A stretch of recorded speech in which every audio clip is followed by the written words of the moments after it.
Have you ever walked away from a conversation and wished you had said something differently? Have you ever felt misunderstood but lacked the chance to explain yourself? Have you ever known that your name was mentioned somewhere you were not present and wondered what was said? And deeper than that, have you ever felt the quiet ache of knowing that some rooms determine outcomes, yet you are not invited into them? There are decisions made in spaces we cannot access, conversations that shape perception, opportunities discussed behind closed doors, and sometimes it feels unsettling to know that your future can be influenced in rooms where your voice is absent. That feeling is not weakness, it is human. We all want to be represented well, we all want fairness, we all want truth to stand when we are not there to defend it. Scripture gently reminds us that we are not as voiceless as we think. Proverbs 21:1 says, "The king's heart is in the hand of the Lord, as the rivers of water. He turneth it whithersoever he will." That means influence does not end where your presence ends. God can move hearts in meetings you never attend. He can correct narratives you never hear. He can redirect decisions without announcing how he did it. This is not about control. It is about trust. If we are honest, much of our anxiety comes from not being able to manage perception. We want to clarify, explain, defend, prove. But what if peace comes not from reaching every place, but from trusting God to reach where you cannot? Psalm 147 describes the Lord as the strength of protection. Protection is not only physical, it is reputational, it is relational, it is situational, it is God quietly guarding what concerns you. Think about Joseph in Genesis. There were rooms he was removed from, betrayed by brothers, misrepresented by others, forgotten in confinement. Yet God was present in every unseen discussion. Time eventually revealed what manipulation tried to bury.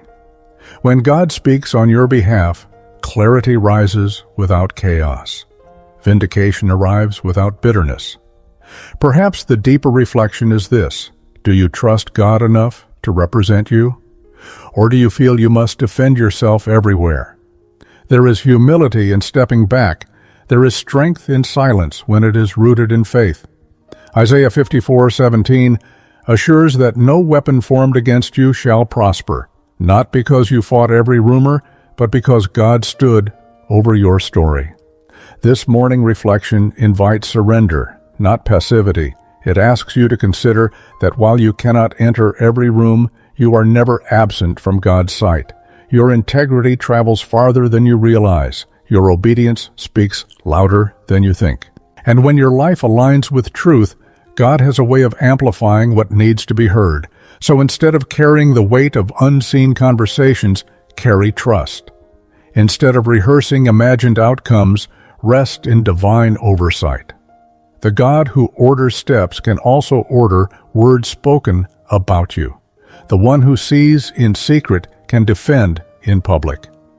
And maybe that is enough to steady your heart today. Let's pray. Lord, there are conversations I cannot enter. There are rooms I am not in.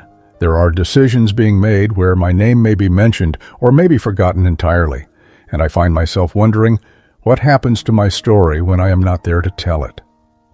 Father, I know you see everything. I know you are not limited by geography or access or human systems. But sometimes I feel small in the spaces that determine outcomes.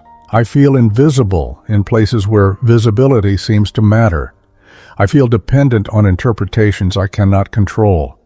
So I ask you quietly, will you speak for me? When misunderstandings form where I cannot clarify, will you defend gently? When assumptions rise where I cannot explain, will you correct what needs correcting? When my silence could be mistaken for weakness, will you let truth stand in my place? Your word says that you are my advocate and my defender. It says that you will vindicate the righteous. I do not ask for vindication out of pride. I ask for it out of vulnerability, because sometimes being unseen feels heavy. Lord, how do I rest when outcomes are being shaped beyond my reach? How do I trust when I cannot influence perception? How do I stay calm when my future might be influenced by conversations I am not present for? I confess that I often try to manage my image. I rehearse what I would say if given the chance. I replay conversations in my head. I imagine defending myself eloquently, and yet I know that even the most polished words cannot control every outcome. So, what does surrender look like here? Does it look like releasing the need to be understood by everyone? Does it look like trusting that what is meant for me will not bypass me because of one misinterpretation? Does it look like believing that doors you intend to open cannot be closed by rumor or omission? Your word says that promotion does not come from the east or the west, but from you. That truth unsettles my anxiety in a strange way. If you are the one who ultimately elevates, then no human exclusion can permanently erase what you have written. But Lord, what about the waiting? What about the tension of not knowing what is being said? What about the discomfort of being discussed without being present? I ask these questions not because I doubt you, but because I am human. There are opportunities I cannot negotiate personally. There are narratives I cannot edit. There are places my influence simply does not extend, and that is where I need you most. Speak for me in rooms I have never entered. If my name comes up, let grace follow it. If my character is questioned, let integrity answer. If my work is evaluated, let truth be clearer than bias. You know my heart more intimately than anyone else does. You know my motives. You know where I tried and where I failed. You know what I meant, even when my delivery was imperfect. Will you represent me? The psalmist wrote that the Lord will fight for you. You need only to be still. That verse feels almost too simple. Be still. But stillness feels risky when outcomes feel fragile.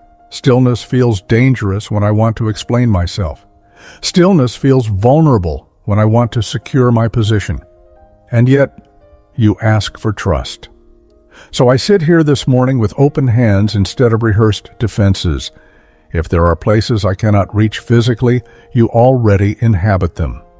If there are hearts I cannot persuade, you understand them. If there are decisions that feel precarious, you are not surprised by their unfolding.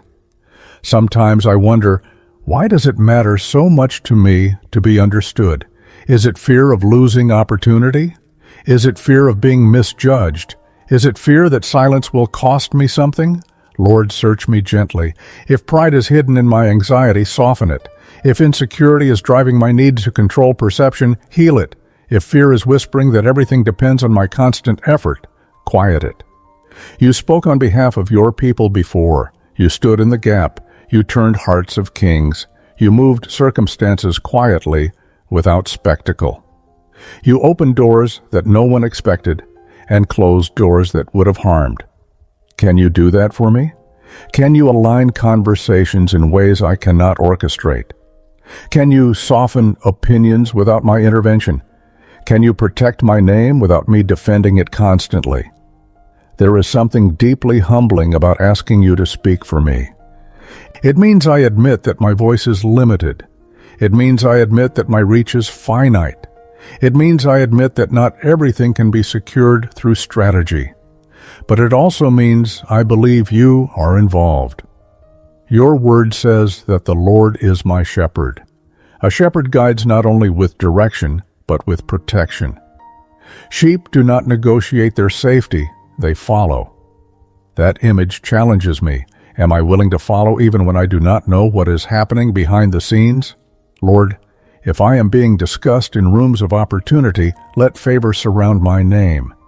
If I am being evaluated, let honesty prevail. If something is being decided that affects my path, let your will stand stronger than human preference. And if a door closes because it was never meant for me, help me accept that without resentment. Protect me not only from loss, but from misplaced attachment. Sometimes I fear missing something important because I was not present to advocate for myself. But what if what you have assigned cannot be missed? What if what you have ordained cannot be blocked permanently? That question steadies me. You are not limited by my absence.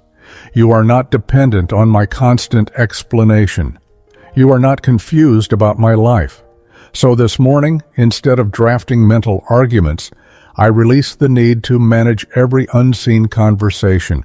Speak for me where I cannot go.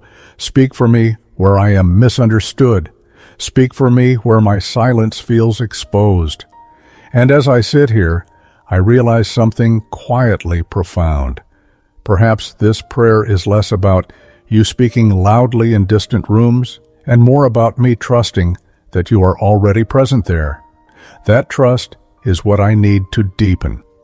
Because the deeper issue is not access, it is surrender.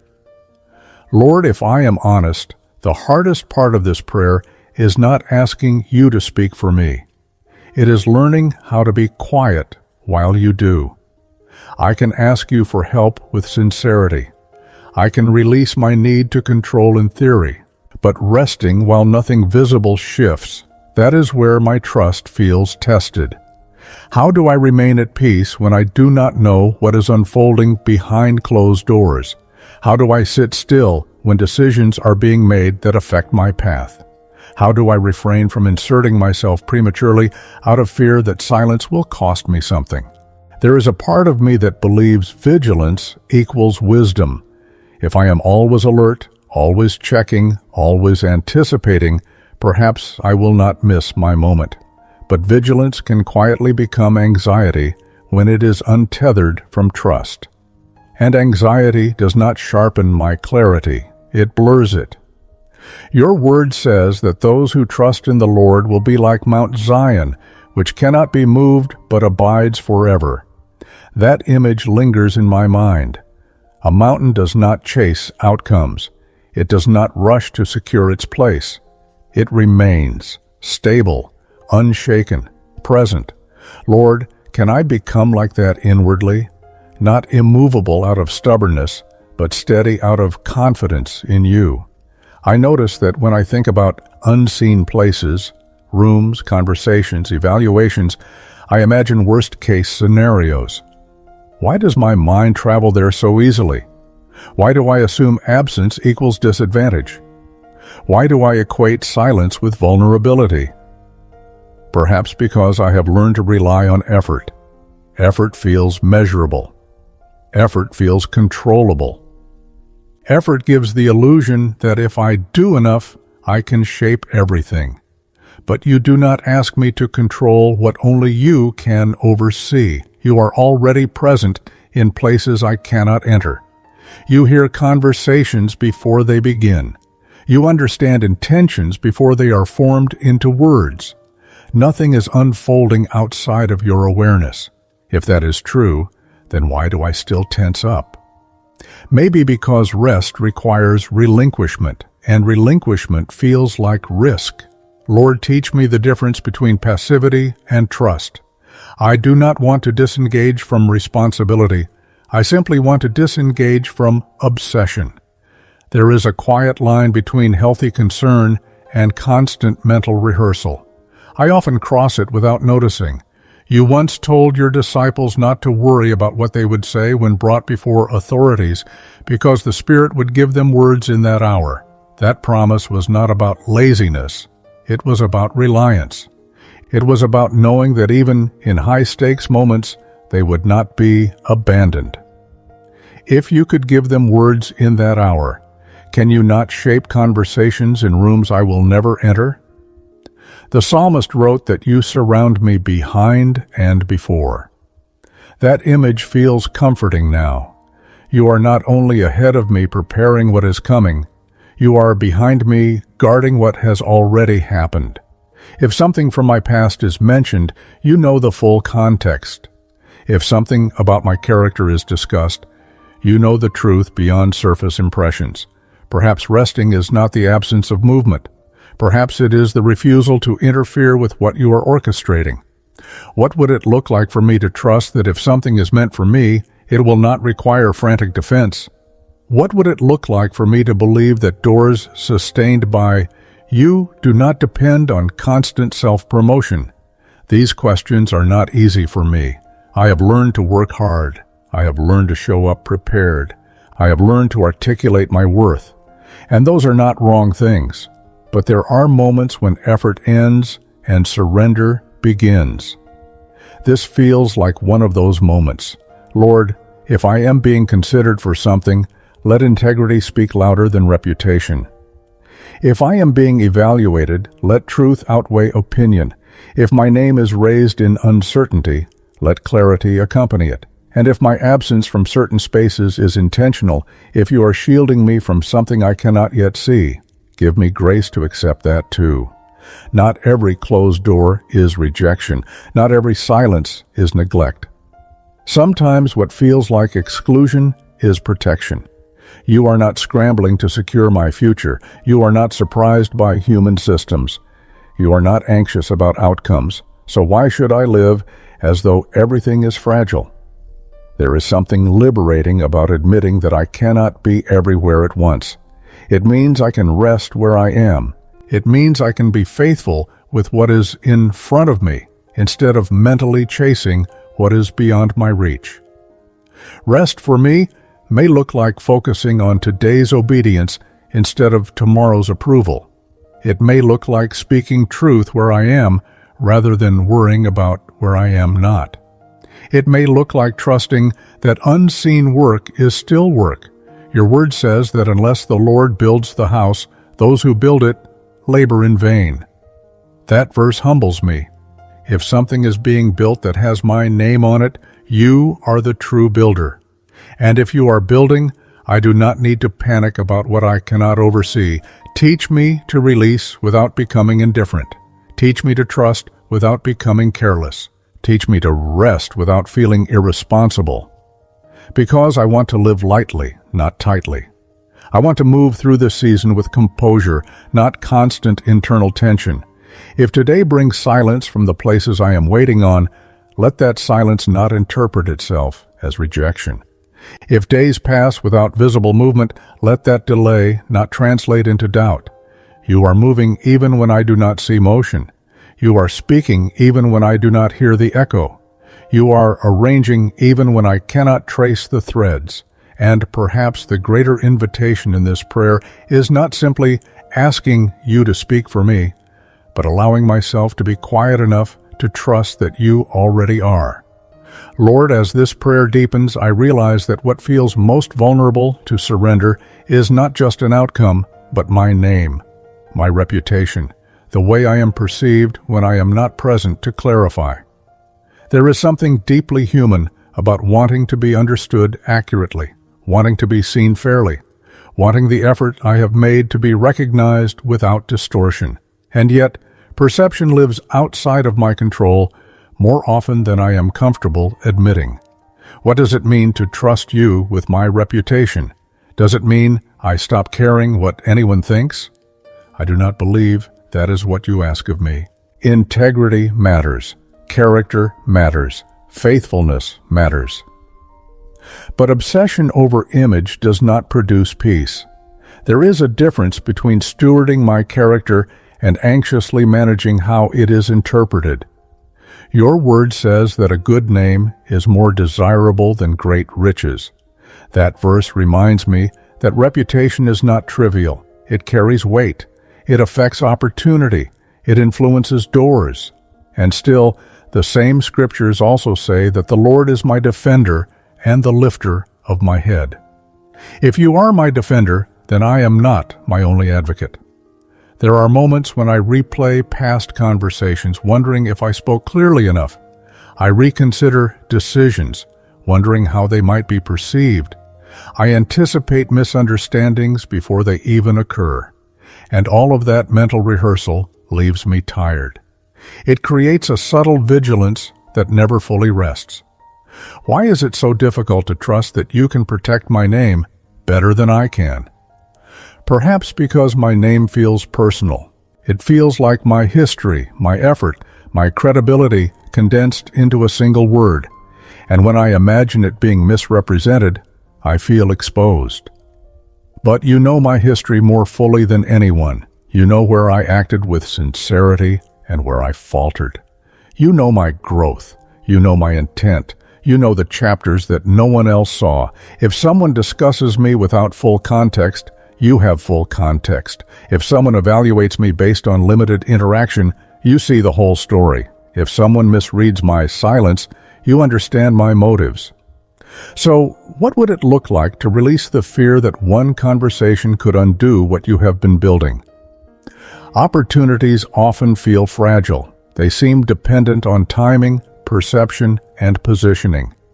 It is easy to believe that if I am not in the right place at the right moment, I will miss what was meant for me.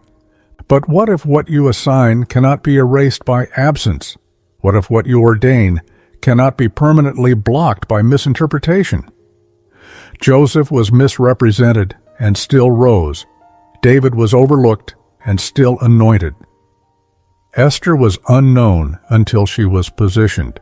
Their stories remind me that divine orchestration does not depend on constant visibility.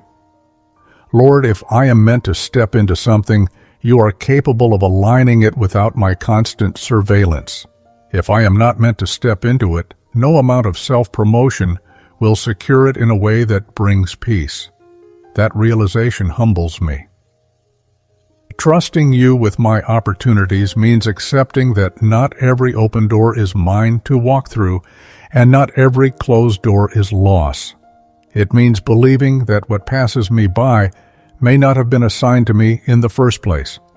Trusting you with my name means resisting the urge to defend myself at every hint of misunderstanding.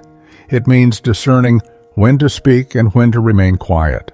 It means believing that silence is not weakness when you are active in unseen ways. Your word says that when a person's ways please the Lord, he makes even their enemies live at peace with them. That verse does not promise universal approval, but it does remind me that you can soften resistance in ways I cannot engineer. If my reputation is questioned, let my life answer over time. If my motives are doubted, let consistency clarify them. If my absence is interpreted incorrectly, let truth surface without force.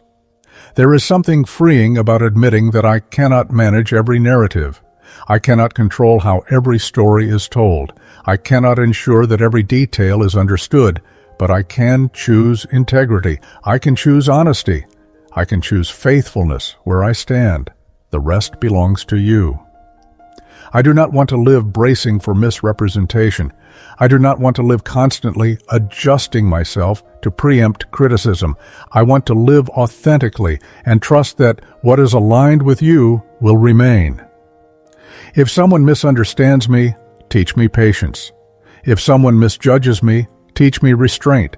If someone undervalues me, remind me that my value was not set by them. You are the one who sees in secret. You are the one who rewards faithfulness quietly. You are the one who establishes what is rooted in truth. And perhaps the deeper question beneath all of this is whether I am willing to let you define my story more than public perception does. Can I be at peace even if not everyone understands me? Can I remain steady even if not every opportunity includes me? Can I trust that my path is not diminished by someone else's opinion? Those are not easy questions, but they are honest ones.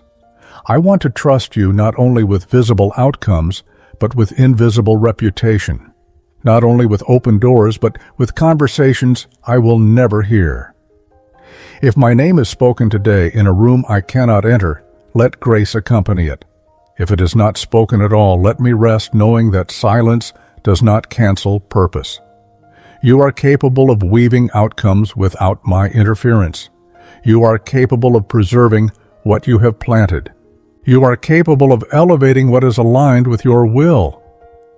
And as I sit here releasing my name, my opportunities, my narrative into your care, I begin to sense that what I am really surrendering is fear. Fear of being forgotten, fear of being misrepresented, fear of being left out. Fear loses its grip when trust deepens. Lord, as this prayer settles deeper into my spirit, I am beginning to recognize that what I have been asking for is not simply intervention, but interior transformation. It is one thing to ask you to speak for me in places I cannot reach. It is another to genuinely trust that you are already governing those places without my supervision, and that is where quiet confidence must grow. There are so many aspects of life that sit beyond my control. I cannot manage how every conversation unfolds. I cannot determine how every person interprets my actions. I cannot oversee how every decision is made in rooms I will never enter. When I pause long enough to see it clearly, I realize how small my sphere of control actually is. And strangely, that realization can either provoke fear or produce freedom. If I try to control what I cannot govern, I become anxious, I overthink, I replay, I rehearse arguments in my mind. I imagine scenarios, I prepare defenses, I become tense without even realizing it. But if I accept that you govern what I cannot, then I am released from carrying that invisible burden. Your word says that the Lord reigns. That simple statement shifts perspective. Reigning implies authority. It implies oversight. It implies sovereignty that does not fluctuate with human opinion. If you reign, then nothing unfolding today escapes your awareness. Nothing catches you off guard. Nothing develops outside of your sight. What would it look like for me to truly believe that? Would I still check constantly for updates? Would I still measure my worth by visible acknowledgement? Would I still assume that silence means neglect? Quiet confidence does not shout. It does not strive to prove itself. It rests in something deeper than immediate validation. And that kind of confidence is not self-generated. It is cultivated in proximity to you. Lord, I notice how easily my peace becomes dependent on feedback. A kind word steadies me. A delayed response unsettles me.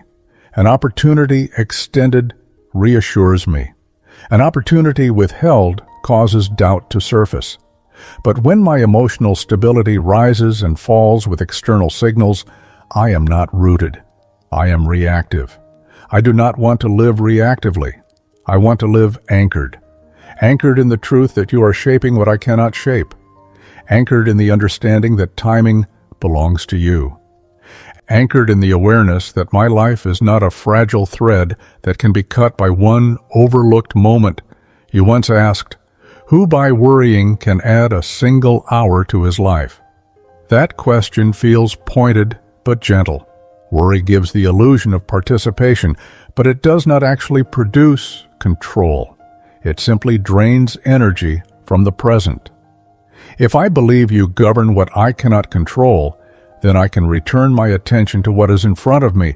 I can give my full presence to the conversation happening here instead of obsessing over the one happening elsewhere. I can work faithfully today without anxiously scanning for tomorrow's approval. Quiet confidence is not indifference. It is composure. It is the steady belief that what is meant for me will not bypass me, and what is not meant for me will not ultimately sustain me. It is the understanding that I do not need to be everywhere at once to be fully held. There is something deeply humbling about admitting that I am not the center of every unfolding situation. Other people are making decisions based on their own perspectives, pressures, and priorities. I do not see the full landscape of their reasoning, but you do. If a door opens, let me walk through it without pride. If a door closes, let me step back without resentment. If a season remains quiet longer than I prefer, let me remain patient without assuming the worst. You are not careless with my life. You are not inattentive to my efforts. You are not distant from my concerns. Your word reminds me that you work all things together for good for those who love you and are called according to your purpose. That promise does not mean everything feels good. It means nothing is wasted. Even perceived delay, even misinterpretation, even silence can be woven into something purposeful. So I choose to loosen my grip again. I release the need to track every movement. I release the need to control every narrative. I release the fear that if I am not vigilant, I will lose what is mine. You are more capable of protecting what belongs to me than I am. And perhaps the greatest freedom in this moment is recognizing that I do not have to be omnipresent in my own story. I do not have to monitor every chapter. I do not have to edit every line. I can trust the author. Quiet confidence grows when I accept that you are not only speaking for me in unseen places, but guiding me in the places I do inhabit. My task is not to control the whole landscape. My task is to remain faithful where I stand. If anxiety rises later today, remind me gently that governance belongs to you. If I feel the urge to interfere prematurely, steady me. If I am tempted to assume the worst, soften my imagination with truth. You govern what I cannot. You oversee what I do not see. You align what I cannot reach. And because that is true, I can move forward without clenching. I can work without obsessing. I can wait without spiraling. I can trust without constant confirmation. That is the confidence I want to carry. Not loud certainty, but settled assurance. Not defensive posture, but open-handed trust. Not frantic control, but surrendered faith. And as this prayer draws towards stillness, I realize that asking you to speak for me was never only about external protection. It was about internal peace. It was about learning that I do not need to control every unseen place because you already dwell there. So I rest. Not because everything is resolved, not because every answer has arrived, but because the one who governs all things is attentive to me. In Jesus' name, I pray. Amen. If this prayer spoke to you, type "Lord, speak for me" in the comments as a declaration of trust. Share this with someone who needs peace today, and subscribe so we can keep starting our mornings anchored in God together. God bless you.